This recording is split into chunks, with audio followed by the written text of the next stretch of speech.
This is the Ned and Josh podcast. Injured in the workplace? Call John Little at Malagana's Edwards Johnson. Hit 104.7. Well, this is it. Everyone's been answering a lot of questions about a lot of things over the last 24 hours because obviously Census Night was last night. Census Night was last night. You had to fill it out. You have until tomorrow, so if you didn't do it, don't stress. You still can. I wouldn't suggest leaving it till the last minute like I usually do. I've done it, which is kind of crazy. Nailed it. But at the same time, it also takes like 10 minutes, so it would be weird for me not to have done it. I've also done it. I mean, everyone, it's a census. It's the census. Yeah. When I was doing it, however, I was a little saddened by the census. Oh. Now, it comes around every 5 years. Last time I answered it was in 2016. You and I were living together. So It was like, oh, yeah, I live with one other dude. You'll get his exact same responses from the other side, from the other perspective. We also both have the same job and work together in the same company. Very, very strange census that year. Yeah, it was very odd. And the exact same amount of money. Yeah. Like, I think they've got a clone in that house, actually. God. How strange. It's worked really well for them. No, this year I live by myself. I've moved out, doing my own thing. And the question that I got asked a lot, and I mean, ever got asked, it just is different for everyone else, I guess, was, do you live by yourself? That is one they are obsessed with, yeah. So, first of all, it's like, okay, hey, where are you writing your census from? Here's my address, rada. How many people live there? Just me. Cool. Next question.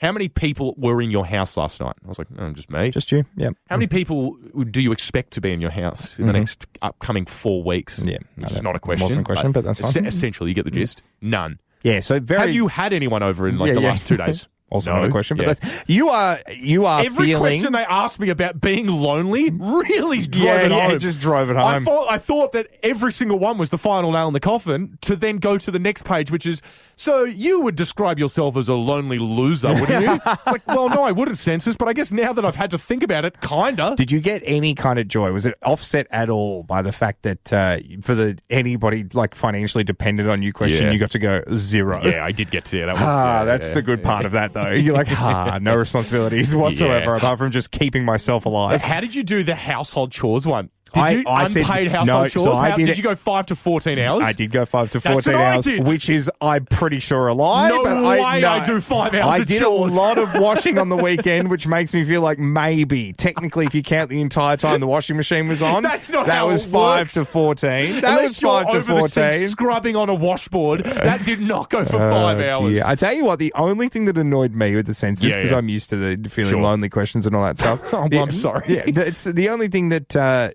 really annoyed me with the census last night was I typed in my unique code from the letter. Like the letter that they send, they got a code, there's a password, you then need to confirm. Well, it's got your address on the letter. Has your address on the letter, you got to confirm your unique code, you then send a text to your phone, you confirm that code, you get in, the first question, put your address in there. What the hell? What the hell were the codes for?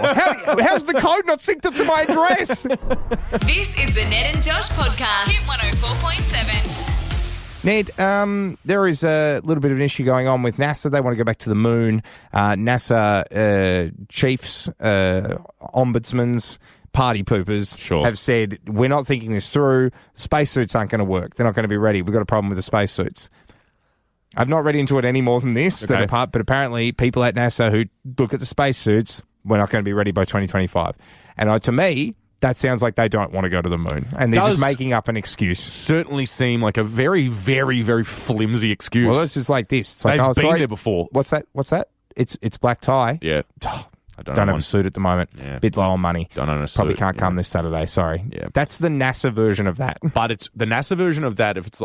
If you said that to someone, it's like, sorry, no, don't have a tie. Don't have a black tie. And 50 years ago, you had millions of ties, not millions of ties, but you had several functioning ties that you could very much use. What was Neil Armstrong in if they don't have functioning spacesuits? Maybe that was the plan. They were just going to reuse, and then they've gone, geez, these things are all moth-eaten. They all stink. They've been in cupboards since the 70s. We really didn't even think about this. I don't know. Has anyone watched these? The point is, if NASA has...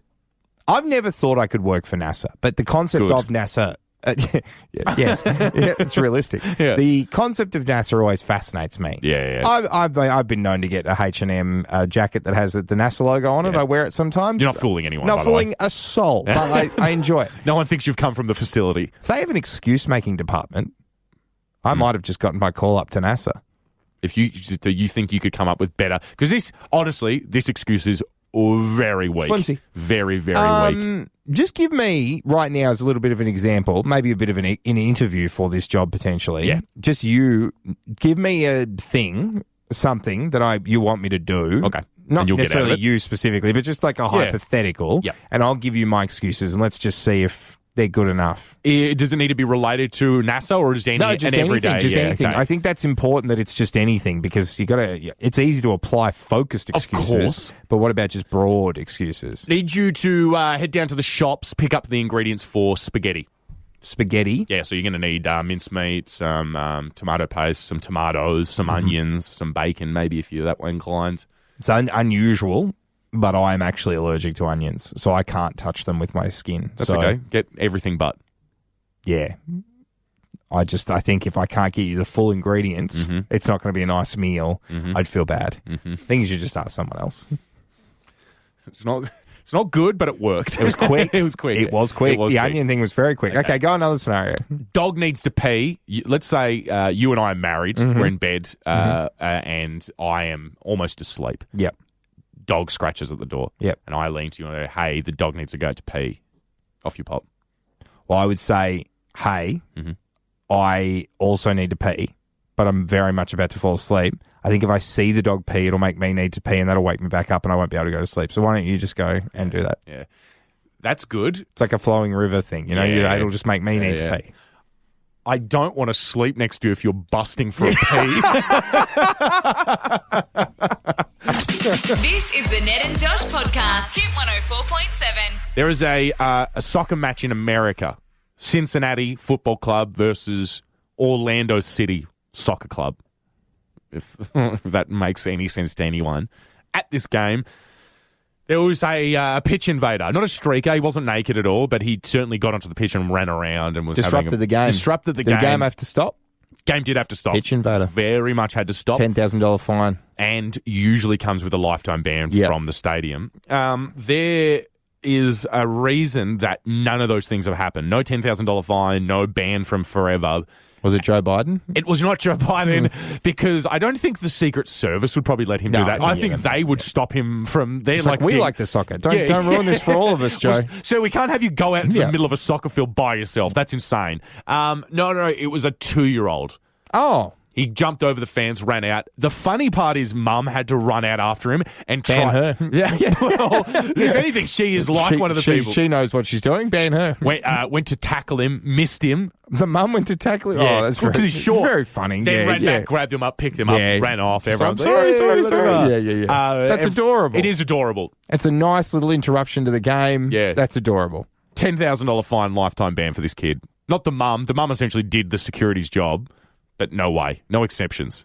You're saying no the exceptions 2-year-old whatsoever. should have to enter into a payment plan for the $10,000 Correct. pitch invasion fine. Exactly. I don't care if he has to do chores for the rest of his life. I don't care. You Yeah. can pay off $10,000. You still get a lifetime ban. This is a very valuable lesson for this 2-year-old to learn. Granted, he can barely walk and feed himself, but at the same time, if you're able to climb a fence and run around on a soccer field, you're able to understand a $10,000 fine. I don't think you are able to understand a $10,000 fine at 2 years old. Imagine that. Imagine you can't be serious. Well, people are talking about giving the mum a red card for a tackle. Oh, well, yeah. If we're handing out fines and red cards or whatever to anyone, it should be this toddler. Or he fronts up. Maybe, okay, what about this? He fronts up and he has to guard one goal when he's like 10. Yeah, okay. What about that? No, see, I don't think any kind of... I'm saying no. Against the Cincinnati Football Club. A 2-year-old does not realise they're pitch invading. That's something I think you need to be clear on. The only thing I will give you in your insane conditions now that this kid's invade... He obviously wants to get out there and play. Sure. So at a bare minimum, if he ends up being really good, he's to play for the home team. Yeah. Okay. You're listening to the Ned and Josh podcast. Hit 104.7. A lot of pressure comes with being a groomsman or a maid of honour or a best man or Bridesmaids. I couldn't think of Bridesmaids for ages. It's a fantastic Girl movie. groomsmen. Girl groomsmen, Yeah. which is not what Bridesmaids. they are. Yeah, there you go. Bridesmaids, Yeah. yeah. A lot of pressure doing that, especially if you have to do a speech, because a lot of the formalities fall onto you. You've been a groomsman. You've got to do like a dance. I was lucky. So the best thing I'll say about me being a groomsman is for one of my best mates' weddings, and they had a very traditional wedding. Right, okay, So cool. you were a groomsman, you did a speech. I did a speech. None of that at mine. Only the best man did a speech. I was essentially like third groomsman. So Yeah. I was kind of like the Prince Harry of groomsmen. Yeah. Unless a bunch of people died, I wasn't going to have to do anything. You were so far down the rank that you were fine. I just had to sit there. And I'd me and the best man did like a half and half speech. His was very sentimental. Mine was a bit funnier. It was just a silly story. But doing the speech, it's like for me at least, I wanted it to be funny. And I was contacted by 4 people from both sides of the family who were like, we know this guy has lived a life. Mm-hmm. Please, like grandmas and grandpas will be there. Yeah. Please make it appropriate for them. So I had to scale back my story. But even then, I was so worried because I was like, I'm going to say something that's Offend inappropriate. everybody. You were stressing about it for months. I was so stressed about it. Went off really, really well, I think. It did go very well. I saw a video of it. Buddy, a stand-up set you did. It was great. Thank Charming. Thank you very much. Didn't go as well for this dude who was a groomsman at his mate's wedding. Did a speech.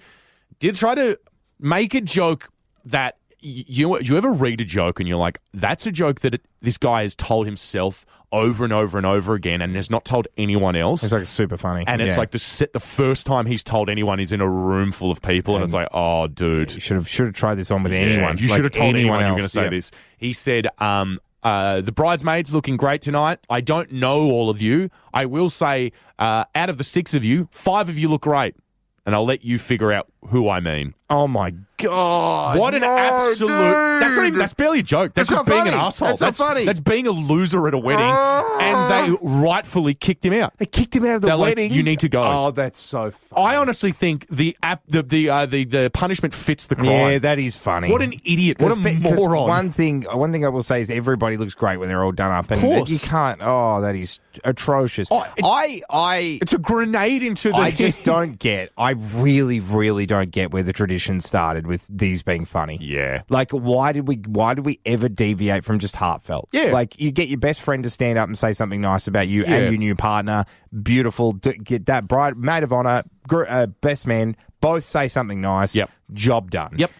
Because more often than not, have been to weddings where that speech gets done, and there's at least 5 or 6 jokes in there where you're like, that's terrible. Why? We're only laughing at this because we feel bad that you're standing up and essentially doing a class presentation. Exactly. But for some reason, also involves you having to be a stand-up comedian for a second when you're just a dude or you're just a chick that works somewhere. Like, this is so...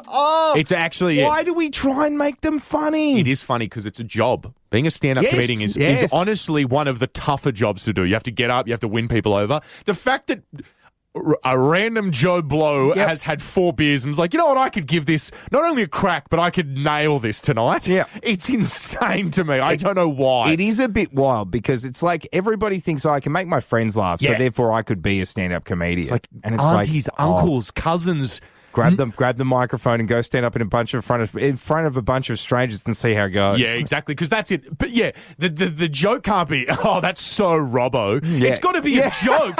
You can't just be like, typical Daniel. Typical Daniel. Just super offensive. Worrying everyone. This is the Ned and Josh podcast. Hit 104.7. Be a winner. We do more kazoo. Speaking of being a winner now, though, Ned is going to play a song on the kazoo. You have to tell us what song it is. Go, Ned. Here we go.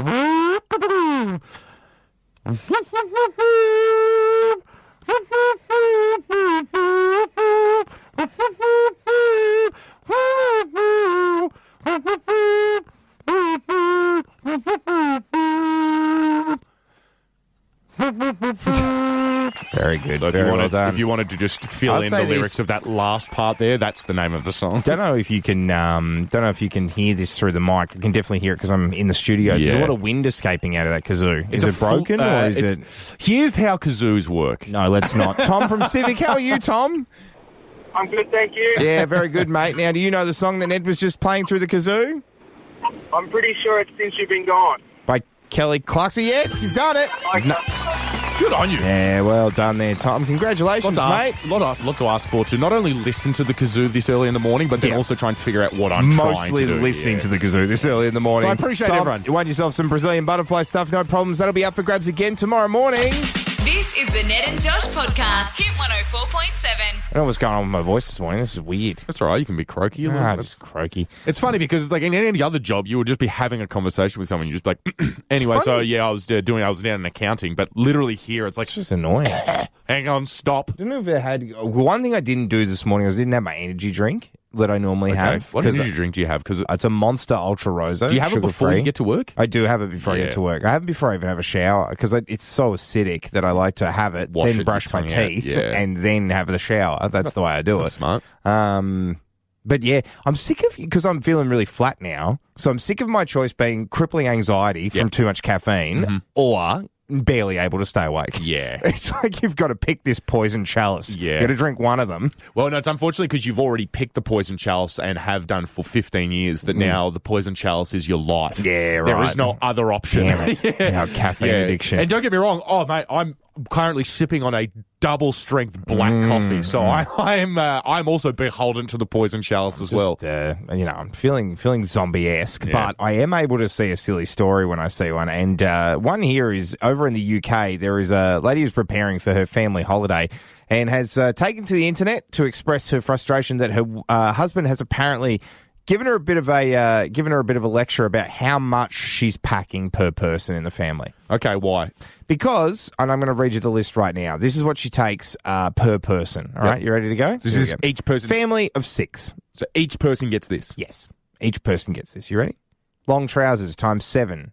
Top tops times 7. Jumpers, hoodies times 4. Socks times 10. Underwear times 14. T-shirts times 7. Shorts times 7. Few skirts and dresses for 2 girls. Shoes, trainers each. Sandals, flip-flops each. PJs times 5. Coats, swim costumes times 3. Towels each. Swim towels each. Beach towels times 4. Own pillows, toiletries, games. Yeah. I don't know what holiday you're going on where you'll need a coat and a bathing suit, but that's fine. What are the swim towels? Yeah. And then also the additional beach towels. Now, Yeah. I understand the beach towels are much bigger, but use the beach towels as swim towels. Make do. You're on holidays. Oh, my God. yeah. Yeah, no, I'm totally in the camp of this is too much stuff. That is too much stuff. It is absolutely ridiculous. The only thing I even remotely get close to agreeing with there, because I do overpack this particular item, underwear times 14. No, yeah. I For can 7 see that. days, Yeah. I think I could probably...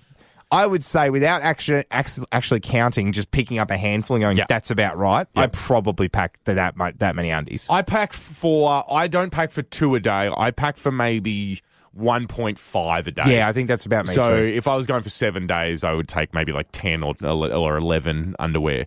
But I have full faculties, I have full control over my bowels, if anyone was wondering. Congratulations. Mine's swimming. Yeah. I think if I go swimming, when that's I'm on why, holidays, I usually wear undies under my boardies, and so I'll need another pair of undies. That's where my brain goes. The thing everyone immediately assumes is that you're going to be having so many accidents. Yeah, it's just you're incontinent for the how entire often holiday. does this happen? Yeah. But no, it's swimming. Of course it's swimming. I tell you what's insane. Those socks, when I go on holidays, I take and this might be gross, but whatever, it's 6:10 in the morning. I take 3 pairs of socks. Dude, I am the worst with socks. I actively do it. I'm like, I'll just wear socks for 3 days in a row. You choose to do it? I was like, I don't no, I care. accidentally do it. Because socks are the thing I never think about. No, I look at my sock because my sock drawer and my undie drawer are right next to each other. So I go essentially empty out the undie drawer into my bag, and then I look at the socks and I'm like, 3 of you are coming for this 14-day trip. For me, I think it's just hierarchy of things in your mind. Yeah. You go for things everyone thinks maybe you're going to see. Yeah. And so with undies, if you're on a holiday and you're a guy, you're like, well, I'll take the Calvin Klein's because maybe, who knows, someone might end up seeing these undies. The socks, they're coming straight off in every scenario, so you don't care about socks. That was the Ned and Josh podcast. John Little, your Canberra Region Workers' Compensation Lawyer. MEJ.com.au. Hit 104.7.